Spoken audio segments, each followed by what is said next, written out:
बीच जोधपुर से खबर, जहां बालेसर इलाके में भारत बंद के दौरान समर्थकों ने उत्पात मचाया है। सोमेसर गांव में भारत बंद के दौरान बंद समर्थकों ने उत्पात मचाया। व्यापारियों के प्रतिष्ठानों को जबरदस्ती बंद करवाया, जो कि नहीं करना था। यह बात पहले से तय थी। एक पकोड़े बनाने वाले को इन लोगों ने शिकार बनाया। गर्म तेल गिराकर उसके दोनों पैर जला दिए। आप सोचिए, गांव में महिला और पुरुष धरने पर बैठे हुए हैं, सड़कों को जाम किया जा रहा है, लेकिन एक गरीब जिसका इससे कोई लेना देना नहीं है, और अगर लेना देना है भी, अगर वो शेड्यूल कास्ट या शेड्यूल ट्राइब से आता भी है, तो भी उसके लिए भारत बंद से ज्यादा आज शाम को वो रोटी खा पाएगा या नहीं खा पाएगा, ये ज्यादा जरूरी है। ऐसे में वो पकोड़े बेच रहा था, लेकिन गर्म तेल उसके पैरों पर गिराकर उसे घायल कर दिया गया।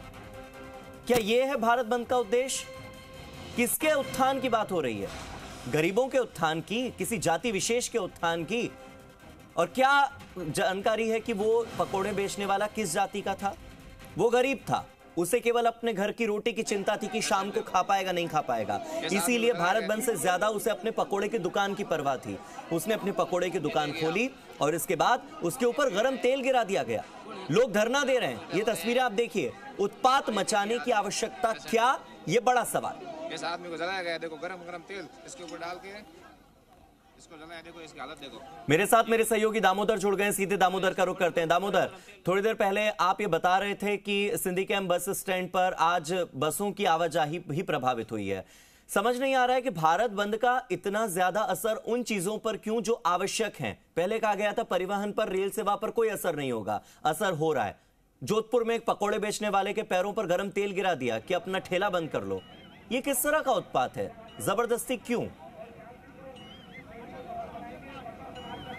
देखिए, जो भारत बंद का जो आह्वान किया गया था SC ST संयुक्त संघर्ष समिति और विभिन्न जो सामाजिक संगठन हैं, हाँ। उनके द्वारा ये भारत बंद का आह्वान किया गया था और इन्होंने ये कहा था कि हम शांतिपूर्ण भारत बंद का आह्वान करते हैं। लेकिन जिस तरीके की जो घटनाएं आ रही है सामने, ये बिल्कुल इसको लेकर ही हम जो सामाजिक संगठन है विभिन्न, उन्हीं से बात करेंगे। आखिर में जब शांतिपूर्ण भारत बंद का आह्वान कर रहे हैं सर, जब शांतिपूर्ण भारत बंद का आह्वान कर रहे हैं, लेकिन कई जगह से ये घटनाएं आ रही है कि जोधपुर में एक पकोड़े तलने वाले पर गरम तेल डाल दिया। जब उसको कहा है कि आप बंद करिए, नहीं कर रहे हैं, तो इसको मतलब ये इस तरीके का उत्पात ये मचाया जाएगा कि ऐसे भारत बंद शांतिपूर्ण होगा। ऐसा होना नहीं चाहिए। जो कर रहे हैं ना, बहुत गलत बात है। बाकी हमारा मेन जो उद्देश्य है इस रैली का जो आयोजन है वो शांतिपूर्ण करने का है। Doctor Ambedkar memorial welfare society के पदाधिकारी और अनुसूचित जाति जनजाति आरक्षण मंच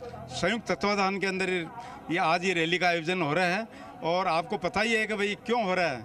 ये हो रहा है कि 1 अगस्त को जो सुप्रीम कोर्ट ने डिसीजन दिया है वो संविधान के विरुद्ध है। SC ST का जो भी रिजर्वेशन है उसका आधार नहीं, आपने कहा सुप्रीम कोर्ट ने डिसीजन दिया 1 अगस्त को, लेकिन इस तरीके से रैली निकाल कर आप अपना विरोध जताएंगे, या तो आप सरकार में या सुप्रीम कोर्ट में रिट लगाकर इस तरीके का वो करिए, या सरकार को कहिए, केंद्र सरकार को, कि वो उनका आपकी जो सुप्रीम कोर्ट में आपकी ओर से पैरवी करे इस तरीके। लेकिन इस तरीके से विरोध करके भारत बंद, जो ट्रैफिक बंद कर दिया, बाजार, यानी कितने लोग परेशान होंगे, स्कूलें बंद हो गई। देखो, हमारा तो शांतिपूर्ण बंद करने का आह्वान है। कोई ट्रैफिक में, कोई स्कूल कॉलेज सब खुले रहेंगे, सारे दफ्तर खुले रहेंगे। अब गवर्नमेंट अपने आप ही स्कूलें बंद करती है, उसका तो हम क्या करें। बाकी कुछ देखो, हर जगह है ना, 1% लोग शरारती हो सकते हैं, लेकिन 99% तो सही होते हैं ना। 99% तो लोग समझदार है और शांतिपूर्ण का आह्वान किया है, शांतिपूर्ण ही निकालेंगे रैली। अब इनसे दामोदर, इनसे विषय पर भी बात कीजिए, इनसे पूछिए इन्हें क्या दिक्कत है। सुप्रीम कोर्ट के फैसले में ये कह रहे हैं कि असंवैधानिक है।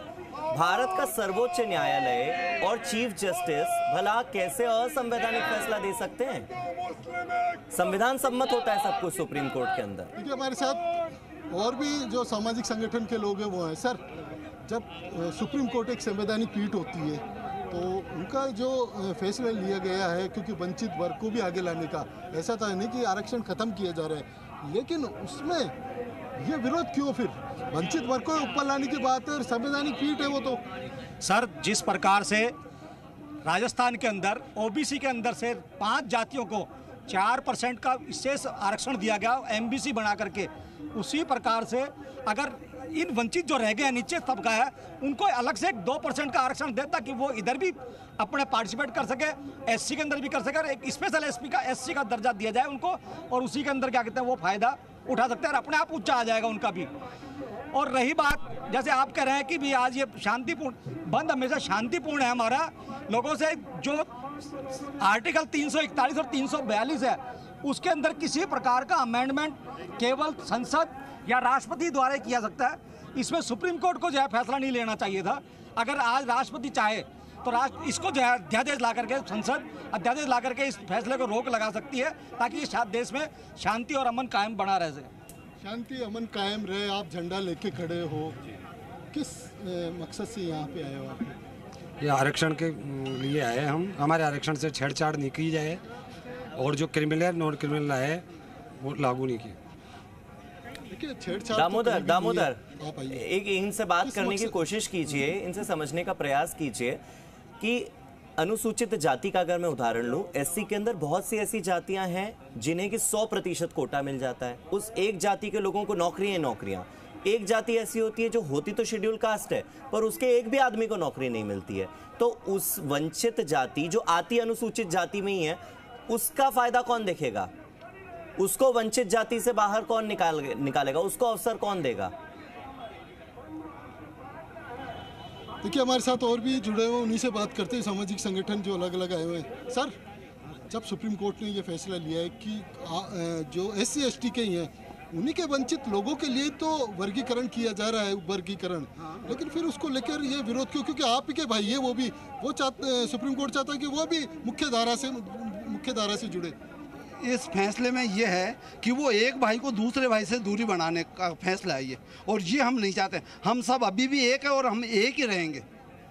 और आज जो SC और ST के जितने भी बड़े नेता हैं जो इस मंच पे नहीं आए, आज हम उनका ST और SC मोर्चा पूरा दामोदर उन्हें ये समझाइएगा कि दो भाइयों को अलग करने का प्रयास सुप्रीम कोर्ट नहीं कर रहा है। जब एक भाई को सारी जायदाद दे दी जाए और दूसरे भाई के हाथ में कुछ ना आए तो ऐसे में माँ बाप को बीच में आना पड़ता है और तब संविधान का सहारा सुप्रीम कोर्ट ने लिया है। खैर, आप मेरे साथ लगातार बने रहिएगा, इस विषय पर थोड़ी और डिटेल में हम बात करेंगे इसके बाद, लेकिन यहाँ पर वक्त एक छोटे